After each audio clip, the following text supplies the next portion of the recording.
Olá, eu sou a Soraya Magdanello e esse é o Logística Plus, a plataforma de conteúdo digital da Plus Cargo. As relações de trabalho estão passando por uma profunda transformação, em virtude dos avanços tecnológicos, das diversidades econômicas e das exigências de novas competências dos trabalhadores. Para entender melhor esse cenário e dar algumas direções sobre como se preparar para ser o profissional e o empregador conectado com essas tendências, eu convidei a Mônica Magalhães, futurista e fundadora da Disrupta Company, para conversar sobre o tema. Oi, Mônica, obrigada por aceitar nosso convite de novo. Obrigada, é um prazer meu estar aqui com vocês. Assim, também sou super fã do trabalho de vocês. Obrigada, estou sempre aqui que vocês chamarem. Obrigada. Ai, obrigada. Mônica, para contextualizar a audiência, conta pra gente o que faz uma future thinker. Ou futurista. Vamos falar futurista, que é mais fácil? Vamos. E como você resolveu focar no futuro do trabalho? Então vamos lá, eu acho que assim, uma future thinker, ela ou futurista, que é a mesma coisa, eu acho que tem algumas pessoas que associam com uma relação de trabalho como profissão, e eu associo mais como uma habilidade, que inclusive é uma das habilidades do futuro, que todos nós no futuro vamos precisar ser um pouco desse sense maker, né, dessa future thinker, de ter esse skill e essa habilidade de fazer planejamentos futuros, só que com estratégia. Então, é muito mais uma pessoa que olha para o futuro, mas com um olhar estratégico. Eu acho que assim, quando a gente pensa nas empresas, como é que a gente faz planejamento, como é que a gente faz planejamento estratégico dentro das organizações? A gente fala de planejamento para 1 ano, 2 anos, algumas empresas fazem planejamento de 3 anos, pouquíssimas empresas aqui fazem planejamento de 5 anos, porque nem faz muito sentido, talvez, aqui no Brasil a gente fazer um planejamento tão longo prazo. E já um futurista, um future thinker, ele olha para longo prazo, ele olha para cenários de 5 anos, 10 anos e até mais, né? 20 anos, enfim.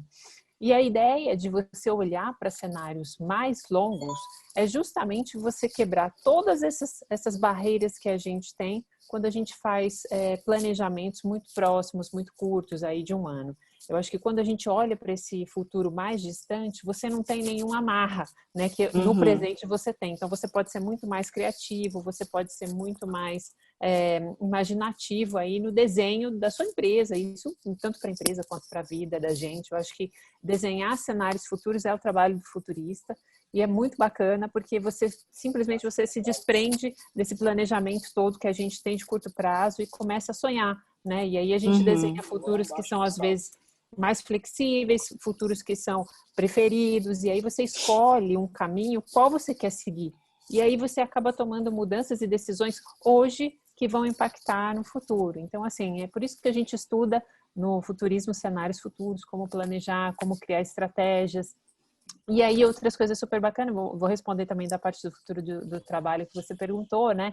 Eu acho que eu já vinha estudando sobre o futuro do trabalho desde o ano passado, porque eu acompanho muito o World Economic Forum, né? Quem quiser entrar depois, eles são grandes estudiosos do futuro do trabalho no mundo hoje, weforum.org, né? Então, assim, eles têm uma plataforma que se chama Reskilling Revolution, e aonde eles estudaram toda essa dinâmica das habilidades, como elas estão mudando, né? As nossas habilidades, as nossas competências como seres humanos dentro do trabalho que a gente faz. E olhando lá para frente, nesse cenário que eu te falei de 10 anos, vai ter uma mudança muito grande, muito por conta da inteligência artificial. E aí existiu um medo, esse pânico mundial de será que as pessoas vão conseguir transportar e sozinhas, né, por si só, se especializar, estudar e fazer mudanças nas suas habilidades para poder acompanhar essas mudanças também que o mundo, né, está colocando para a gente, esses desafios todos. Então, eles começaram a estudar isso. Eu comecei a acompanhar essa plataforma, né, e aí, enfim, aí isso poderia também a gente fazer umas 3 lives só sobre esse estudo do World Economic Forum, mas quem quiser entra depois, é muito legal. E aí comecei a estudar futuro do trabalho pelo World Economic Forum e acabei fazendo uma especialização no Banco Mundial, também sobre o futuro do trabalho, e aí o Banco Mundial ele traz um olhar um pouco mais social do impacto dessas mudanças para a gente. Então, eu acho que acabou virando, em 2020, por conta da pandemia, um assunto super trend topics, mas muito mais por conta dessa mudança que o Covid trouxe, acelerou. Aí a gente vai falar aqui um pouco agora, né, desse futuro do trabalho, do home office, enfim, do work em qualquer lugar, né, anywhere. Então, eu acho que a gente vai contar um pouquinho aqui agora dessa mudança do futuro do trabalho, que é o que está acho que o assunto de 2020 é onde estamos e para onde vamos, né? O que fazemos com toda essa mudança. Work no mato, igual eu aqui hoje. Né? Anywhere. Mônica, aqui no Brasil, com a reabertura da economia, muitas empresas decidiram deixar a decisão sobre a volta ao escritório para os funcionários. Inclusive, na Plus Cargo, a gente fez a mesma coisa. Mas profissionais da indústria e no comércio, por exemplo, não conseguem se adaptar muito bem a esse modelo, né? Esse cenário é exclusivo para algumas profissões, ou temos horizontes onde a maior parte dos profissionais poderão trabalhar de qualquer lugar?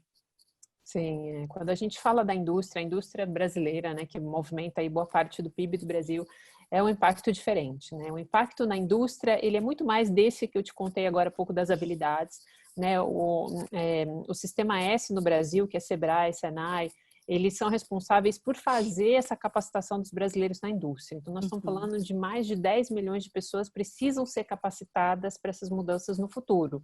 Esse é o tipo de mudança que impacta a indústria. Mas quando a gente fala para as pessoas de escritório, existe também uma capacitação e uma mudança das habilidades, porque também vai ser impactado, não é só quem está na indústria, a indústria é muito mais impactada pela automação e os escritórios muito mais impactados pela inteligência artificial. E aí, quando a gente vai para quem está em escritório, a gente sente realmente que teve o isolamento propiciou essa quebra de modelo de trabalho. Então, tanto para o empregado quanto para o empregador, ambos puderam experimentar, ambos puderam testar quais são os benefícios, aqueles prós e contras, né? Então, assim, trânsito, custo, e aí tem o distanciamento, mas também tem a segurança. Então, assim, existiu ali agora, né, nesses 6 meses que a gente já está de isolamento, eu acho que essa fase de teste a gente já até passou, e a gente pôde compreender melhor, né? E aí vários modelos foram, eu acho que testados, né? Então, assim, teve realmente, assim, aquele próprio empregado que optou por fazer o home office por decisão própria, e aí talvez ele agora, mesmo que vá procurar talvez emprego em outros lugares, ele não vai colocar no job description dele apenas assim o que ele faz, mas ele vai colocar quais são os pré-requisitos para ele de espaço de trabalho, inclusive, porque muitas pessoas vão acabar optando por falar, não, eu quero trabalhar com isso, mas eu quero trabalhar remotamente, e aí se a sua vaga me atende, a gente trabalha junto, se não atende, eu vou procurar um outro lugar para trabalhar remoto. Mas existem, assim, para comentar rapidamente, acho que vários modelos de negócio, de relação de trabalho, né? Quando a gente fala de home office, eu acho que é muito interessante também para as empresas que estão agora nesse momento de decidir, vamos fazer o quê, né? As pessoas estão lá 100%, mas a gente sabe que profissionais com crianças pequenas, principalmente, querem voltar, porque não é fácil você trabalhar com criança em casa, quem não tem um espaço, né, e cada um sabe ali o que é o seu home office, muitas vezes o home office é a mesa da sala, é a cozinha, não é aquilo que todo mundo vê na internet, né, aqueles posts maravilhosos, né, que você vê uma manta, um cobertor, um banquinho bonitinho, então cada um tem a sua realidade, então acho que as empresas nesse momento estão criando, acho que uma estratégia inteligente, é criar comitês, colocar essa diversidade de pessoas para conversar junto. Então, coloca a pessoa que mora sozinha no comitê e pergunta para ela como que é o home office para ela. Ou pega alguém que tem filhos grandes e pega gente que tem filho pequeno e pega, de repente, só quem é casado e sem filhos. Então, essa diversidade é que constrói o melhor modelo para as empresas, né? Cria esses comitês, debate, vai ser um trabalho misto, vai ser um espaço... e aí depois a gente vai falar de espaço físico aqui também, mas é um espaço físico diferenciado, como é que ele vai ser? E constrói esse home office ou esse modelo de trabalho futuro junto, né, com essas equipes e com esses comitês. Então, acho que esse é um passo interessante para os escritórios, né, diferente aí das indústrias, que eu acho que o desafio da indústria nesse sentido realmente é outro. Falando em espaço físico, que você falou agora, a gente está vendo muitas pessoas trabalhando de casa e as empresas fazendo muitas mudanças no escritório, diminuindo, devolvendo salas, até fechando, né, montando estruturas menores. Qual que é o impacto disso na vida das pessoas, na cidade, na forma de consumo, no custo da vida, assim? No geral. É. Essa é a parte mais incrível que eu acho que a pandemia trouxe. É realmente assim, é um desafio e trouxe uma série de problemas e vai trazer uma série de soluções e de mudanças boas também, né? Quando eu olho para espaço físico dentro dos escritórios, eu acho que é complexo quando a gente fala que algumas empresas tomaram decisões que, na minha opinião, podem ter sido até precoces de, vamos fechar tudo e vamos ficar só home office. Eu acho esse tipo de decisão muito precoce na pandemia, né? Não, vamos fechar os escritórios e agora a gente só trabalha remoto. Porque são contextos diferentes e são necessidades diferentes, mas eu vejo que, assim, essa quebra de fronteira geográfica, principalmente, isso é muito interessante, porque olha que riqueza, a gente deixa de ter esse conceito de centro urbano. Por que é o centro urbano? É onde as pessoas saem do interior, saem da sua cidade natal e vão para lá para trabalhar, porque o trabalho estava lá naquele lugar, onde tem o trânsito, onde tem o maior tipo de comércio, onde tem uma concentração de pessoas. No momento em que não existe mais essa geografia, né, essa concentração de trabalho, o trabalho está anywhere. Então, eu posso contratar uma pessoa que mora na Paraíba. Então, assim, olha só como expandiu a sua possibilidade de contratação, né? As pessoas, inclusive, quantos e quantas pessoas trabalharam comigo que vieram do norte, do interior, da Bahia para São Paulo, porque o trabalho estava aqui. Só que essas pessoas não veem a família, não veem os pais envelhecer, né? Estão distantes de toda a família durante 10 anos, 15 anos, 20 anos. Quando voltam para sua cidade natal, cada 3, 4 anos, os pais já estão mais velhinhos e não tem essa possibilidade do convívio familiar pela troca pelo emprego. E aí isso agora não faz o menor sentido, a pessoa pode estar anywhere trabalhando, né? E eu acho que isso é um ganho muito grande que a pandemia trouxe, a gente abrir realmente a cabeça e falar assim, eu vou trabalhar daqui, onde o trabalho estiver, né? Então, falando um pouco do espaço físico, acho que essa quebra de fronteira geográfica foi um dos maiores ganhos que a gente teve.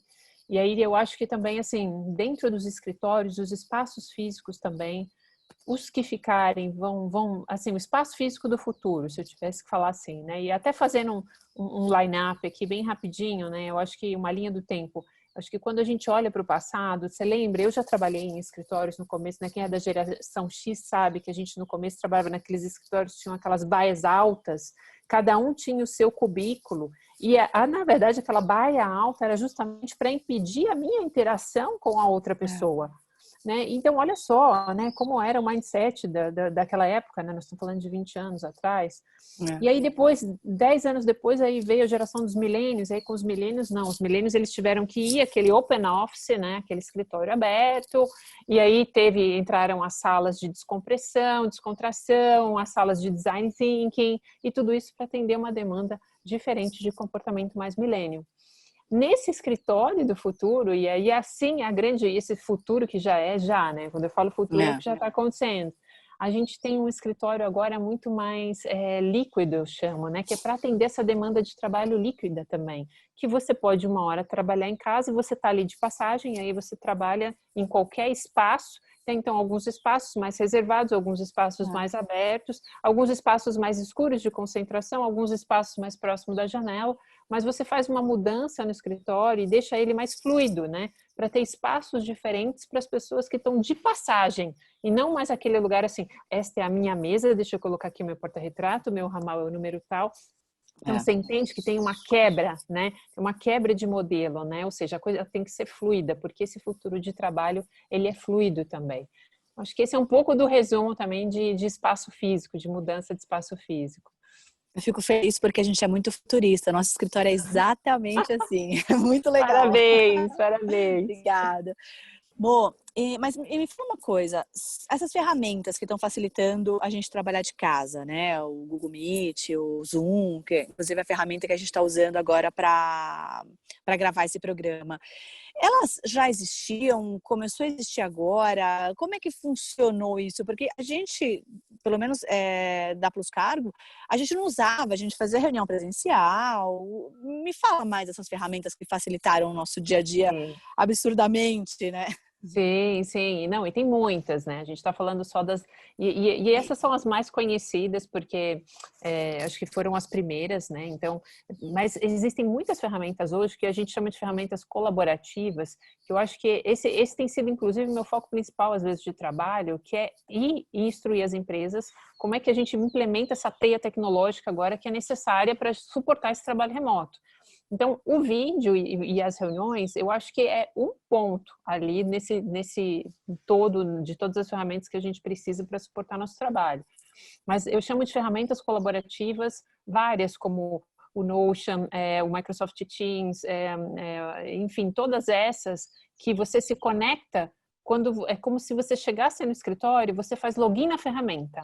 Então você loga na ferramenta, fica lá o verdinho que você está disponível. Eu acho que isso é muito legal, porque todo mundo que está no escritório vai olhar e vai falar assim, nossa, a pessoa já está trabalhando, ela já está disponível, eu posso começar a acessá-la agora, fica visível. Ao mesmo tempo, quando ela entra numa reunião online, num call, a bolinha começa a ficar amarela. Então fala, nossa, ela está ocupada, não posso chamar ela agora. E aí depois, ao longo do dia, se ela está ocupada fazendo outra coisa, ela coloca em vermelho. Então existe agora um novo protocolo diferente para o trabalho remoto. Eu acho que essas tecnologias todas, elas vêm ajudar as empresas para se organizar melhor, porque são combinados completamente diferentes do escritório, né? Você sabe que antes a pessoa estava no telefone e você não ia falar com ela, porque esperava ela desligar, ela está ocupada naquele momento, mas agora você não sabe se ela está no telefone, se ela está de repente dando atenção para alguma outra coisa e não pode falar contigo naquele momento. E eu acho que mais importante do que ferramentas de comunicação, e essas todas são ferramentas que dão suporte. A gente tem que entender essas tecnologias como ferramentas que suportam o engajamento, a conexão das pessoas.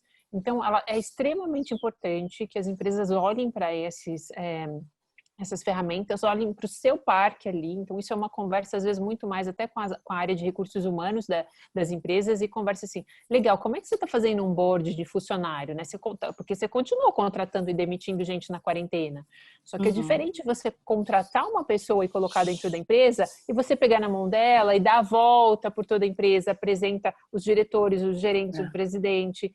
Ela cria um link, um vínculo, um engajamento muito maior, né, nesses encontros pessoais do que no online. No online, como é que você tem que criar um protocolo, um onboarding online também para essa contratação, porque senão você contrata uma pessoa que fica com um vínculo fraco com os seus valores e com a empresa, né, os valores humanos. Então, eu acho que a tecnologia ela tem que ter esse olhar agora muito maior de realmente assim, sustentação. Como eu consigo manter a minha equipe engajada, unida, conectada, né, e manter principalmente produtividade de trabalho. Sem as ferramentas eu acho muito difícil.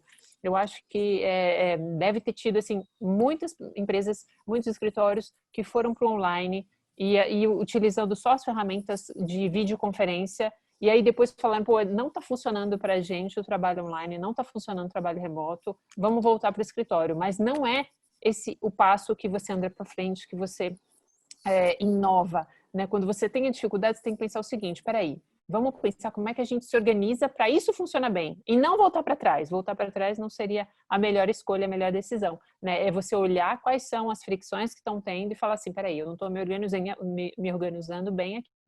Preciso escolher as ferramentas corretas, treinar o meu time nas ferramentas, fazer novos combinados e aí sim, seguir daqui para frente num outro modelo mais sustentável de empresa nesse tipo de relação remota. Mônica, eu estava lendo que 65% das profissões elas vão ser extintas por conta do World Economic Forum, as profissões do futuro, né? Você acha que também vão deixar de existir profissões por conta dessas mudanças que estão ocorrendo hoje? E quais são as novas profissões do futuro? Acho que assim, né? Realmente não tem como a gente negar que algumas profissões vão deixar de existir. Mas assim, diretamente de cara, a gente pode falar profissões que, por exemplo, quando aqueles atendentes que você fala por comando de voz e aí já tem o seu pedido. Esse é o tipo de profissão que você sabe que realmente ele vai deixar de existir, porque hoje o comando de voz já é uma tecnologia viável e barata para a gente ter em qualquer lugar. né? Atendente, por exemplo, né, de 0800, né, de centrais de atendimento. Eu acho que todos esses já estão sendo substituídos realmente pela inteligência artificial. Mas essa é uma onda que já veio lá atrás. Eu acho que não é nenhuma novidade assim que eu estou contando. Talvez algumas pessoas se surpreendam, mas a gente tem que saber que realmente isso foi uma coisa que já veio acontecendo e é um trabalho que vem sendo substituído. Em algum momento ele vai ser substituído 100%. Mas quando a gente olha para esse futuro do trabalho, né? Eu acho que o que é importante as pessoas entenderem, né? Eu acho que as máquinas elas vêm para substituir uma parte do nosso trabalho que é boring, né? Que é um trabalho mais operacional. Então, assim, se você um bom exemplo é se a pessoa vai sair de férias e ela consegue colocar no papel tudo o que ela faz, esse é um sinal de que o trabalho dela pode ser substituído por uma inteligência artificial. Então, eu diria assim, fica atento.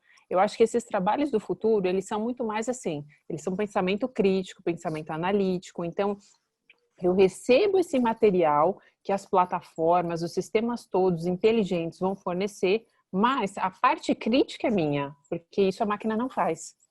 Não é por isso que uma das habilidades futuras, né, habilidades do futuro, uma das principais é essa capacidade de pensamento crítico, pensamento analítico. Agora, profissões do futuro, quando a gente fala assim, quais são as profissões do futuro? Eu acho que, por exemplo, um exemplo que a gente pode falar é cientista de dados. Cientista de dados é uma profissão do futuro, é uma das maiores. É o que eu diria assim, há 30 anos atrás, falava-se no programador, que programador seria a profissão do futuro. Eu diria que hoje a profissão que faria aí um paralelo com o programador seria o cientista de dados. Mas o que é mais interessante, né? Cientista de dados não é uma profissão que você precisa ir para a faculdade, estudar 4 anos e se formar. As pessoas acham que é um negócio muito difícil, mas na verdade, cientista de dados tem tanto material para você estudar gratuito no YouTube, que se a pessoa for uma pessoa esforçada, dedicada e falar assim, durante 6 meses eu vou estudar isso daqui pelo YouTube, em 6 meses ela já é um cientista de dados júnior. Então é isso que eu acho que precisa abrir o mindset, né, das pessoas. Elas não acharem que essas profissões, por serem mais conectadas com dado, com análise, elas são profissões muito difíceis, que vão demandar muito tempo de estudo, que vão demandar, de repente, uma profundidade que ela não tem, e não é verdade. Qualquer um pode ser um cientista de dados daqui 6 meses se começar, de repente, a se aprofundar nesse tema hoje, né? E tem cursos bons que são pagos, mas também tem material gratuito para se estudar. Então, eu acho que é isso importante trazer. Tem profissões do futuro? Tem, mas às vezes elas estão muito mais acessíveis do que até as profissões do passado, entendeu? E como o empregador deve conduzir a mudança dentro da empresa para que ele atraia talentos diante desse cenário? Acho que assim, as crises, elas são ótimas oportunidades de mudança de cultura dentro das organizações. Esse é um ponto que a gente tem que refletir muito sobre isso, né? Não, essa mudança, ela não é só para a gente como ser humano, mas a mudança, ela é para a empresa. E isso é para o dono, é para o presidente, para o CEO, é para todos aqueles que participam dos comitês executivos refletirem também sobre o que é a inovação, o que eu estou fazendo, né? Porque muitas vezes eu acho que essas mudanças, elas vêm. E elas vêm, quando eu digo que elas vêm de baixo, é porque elas vêm das pessoas mais jovens que estão entrando dentro da empresa.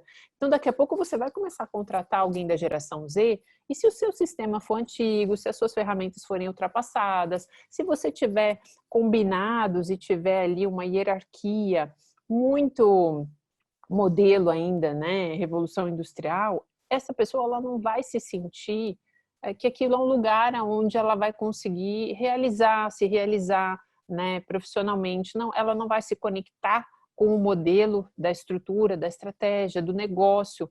Então, você deixa de ser uma empresa que atrai bons profissionais e profissionais novos do mercado se você também não se modifica, né, e não modifica suas estratégias e enfim, toda a gestão do seu próprio negócio. Acho que essas empresas do futuro, quando elas olham para bons profissionais, eu vejo que a maior mudança e isso é uma coisa que eu tenho certeza que vocês têm super, né? Que é essa liderança muito humanizada, que é muito ser parceiro das pessoas, você cuidar das pessoas. Esses profissionais do futuro, eles esperam que a empresa realmente olhe para eles com cuidado, né? Os líderes têm que ser líderes que olham para o bem-estar, né? Principalmente hoje, mental. né, psicológico dessas pessoas todas. Eu acho que essas empresas são aquelas que vão contratar os bons profissionais. As que estiverem, sim, atualizando não só toda a sua estrutura e infraestrutura, né, de trabalho para essas pessoas, mas também no modelo de liderança e gestão. Né? Essas pessoas que vêm de uma nova geração, de uma geração Z, por exemplo, procurar trabalho, o mindset deles é: eu trabalho por propósito. Então, ele tem que ver que o trabalho que ele está fazendo gera algum impacto e ele tem que ver propósito. Então, tudo que você for fazer, fala assim: olha, você vai fazer aqui esse relatório, porque este relatório aqui vai impactar tal coisa, aí lá na frente tal pessoa, tal cliente, e isso aqui existe um propósito para você fazer, porque com isso aqui a gente vai conseguir, sei lá, reduzir custo, reduzir economia de energia, fazer bem para o planeta, enfim. Tem que ter um propósito e impacto em tudo que essas pessoas, esses bons profissionais aí que esperam, não é mais uma questão de carreira a longo prazo, né? Eu acho que é uma mudança de mindset dessas pessoas para você atrair bons profissionais para o futuro, né? Eu acho que esse é um bom ponto. Mônica, de novo, muito obrigada mesmo pela sua participação. É sempre muito gostoso receber. É sempre muito bom, sempre muito gostoso receber você aqui. Obrigada também, muito gostoso participar. Que bom, vai ter mais, hein? Vamos, a gente combina, com certeza. Adorei o nosso papo. Legal, obrigada por mostrar essas tendências sobre o futuro do trabalho, que são super importantes, né? Importante para que o mercado consiga acompanhar essas tendências, né? E tomar as melhores decisões, porque hoje em dia não é mais arrumei um emprego e tá aí, né? Realmente tem muita coisa por trás, né? Sim. E que o futuro comece agora, né? Já começou, já estamos nele. Obrigada. E a Plus Cargo está no LinkedIn, YouTube, Spotify, Instagram, Facebook, com conteúdo exclusivo para quem quer entender mais do Comex. Acompanhe nossos canais. Muito obrigada pela audiência e até a próxima.